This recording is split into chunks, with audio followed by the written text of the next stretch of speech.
So, mayroon po ako ditong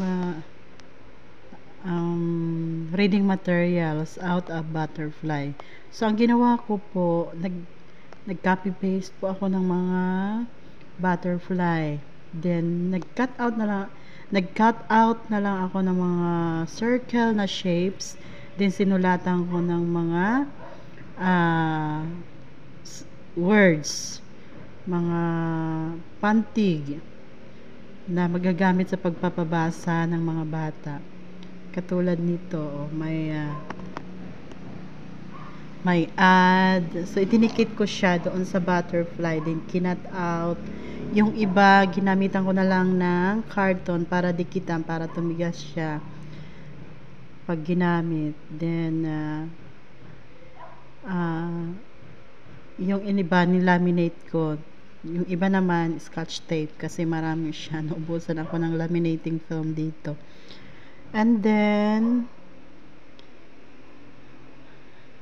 iba-iba kasi ng ano, tawag nito. Gumamit ako ng iba't ibang itsura ng butterfly. So, nag-enjoy naman mga bata nag-enjoy ang mga bata nito kapag gumagamit.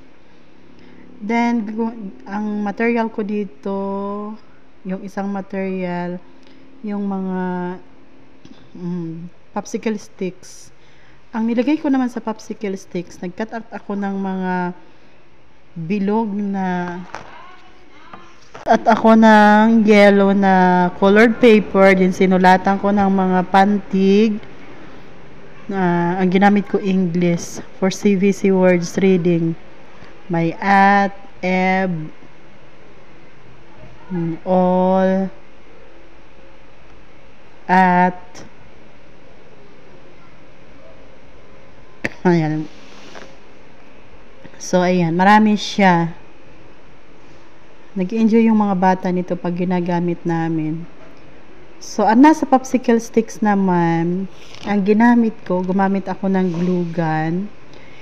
Idinikit ko yung mga bilog kong ginawang mga letters only. Letters.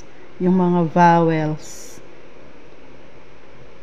Yung iba naman dyan, scotch tape. Diretso scotch tape.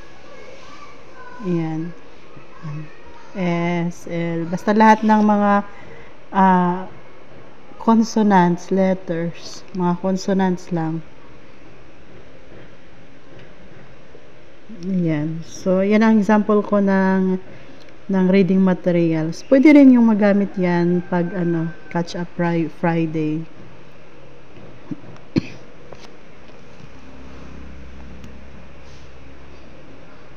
Madaling gawin lang po. Magpre-print lang kayo ng butterfly, copy paste, then pwede rin diretso na.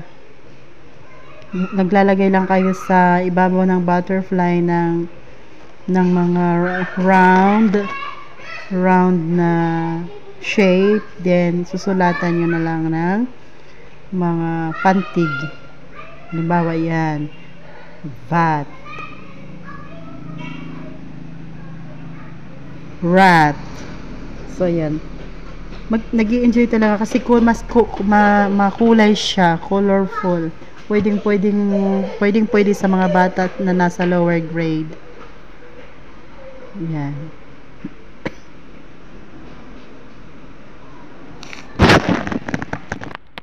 Yung size niya naman po, as in halimbawa yung isang bond paper na A4, 6 na pirasong butterfly. Cute lang siya, as in madaling gamitin.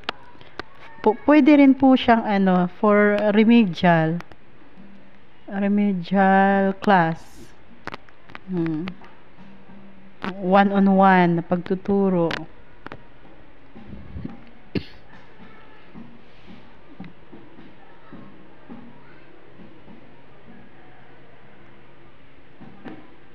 Ang ganda nitong gamitin, as in madaling magpabasa pag ganito. Mga syllables, yung iba kasi mga syllables nag-shade na siya. So, mas maganda kapag black pen ang gagamitin mo. Matagal na kasi ito na ginagamit ko. Effective naman.